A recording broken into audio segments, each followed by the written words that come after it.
Well, cheers, sir. Cheers. And happy Halloween. Cheers. Thanks for doing this. Appreciate it. You're welcome. Thanks for rolling up in the Cybertruck, too. Yeah. I got a chance to look at it in the factory, but that was almost, what was that, like a year and a half ago or so? Was it? It was a while ago. Yeah, a year ago, I guess. Yeah, at Maybe least a year. At least a year. And it's different in real life. Like, you see it in person. Like, you see, images are just, we were talking about it outside, that you just can't contextualize them. Yes. Like, it looks so odd that you have to Yeah. see it in the flesh. It looks like computer graphics in reality. Yeah, it's the coolest looking fucking production car that's ever been made. It's bulletproof, literally. Literally. Yeah. One of the videos we're going to show is just going all, like, full Al Capone.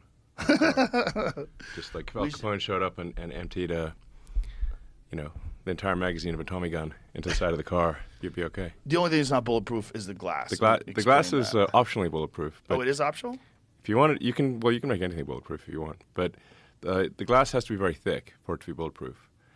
So it can't go up and down. So if you want fixed glass... then how do you order drive-through? Yeah, exactly. Yeah, that's a problem. It's awkward.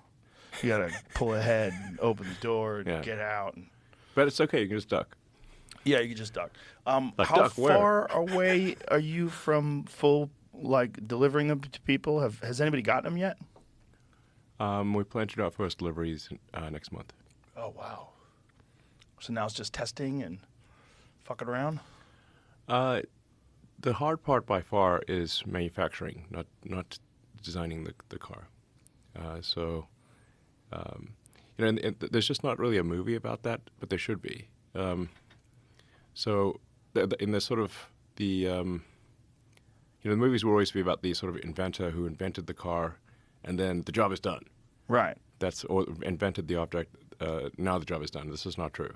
That's the easy part. The hard part is manufacturing by far. Why is it so much harder than making an individual model?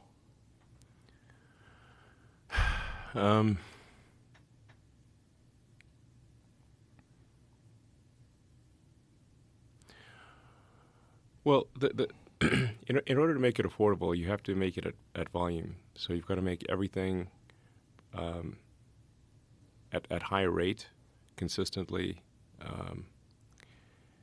If you tour the production line, you'd have a sense for it.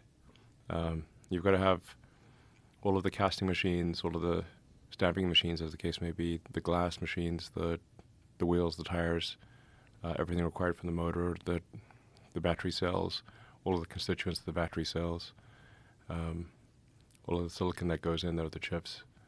The manufacturing is somewhere between 100 and 1,000 times harder than making a prototype. Whoa.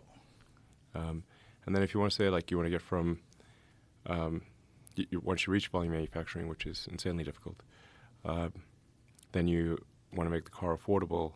It's harder to, say, reduce the cost of the car by 20% than it is to get to volume production in the first place.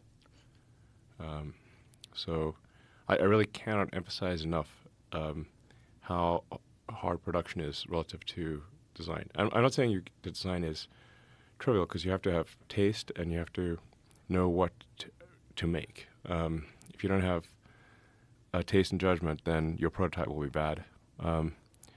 But it is trivial, really, to churn out prototypes, and it is extremely difficult to build a factory.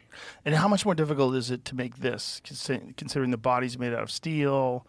It's very difficult. The difficulty of manufacturing is proportionate to the amount of new technology that you have in a car or in the product. And in this case, there's a lot of new technology. The production line will move as fast as the slowest and least lucky and most foolish part of the entire production line. And you could say, to first approximation, there are 10,000 things that have to go right, at least, for production to work. So if you have 9,999 things that are working and one that isn't, that sets the production rate. Mm. Yeah. That's by far the hard part. In fact, really the amazing thing about automobiles was not so much the invention of the automobile, but the invention of the factory, the mass manufacturing. And for that, Henry Ford deserves a tremendous amount of credit.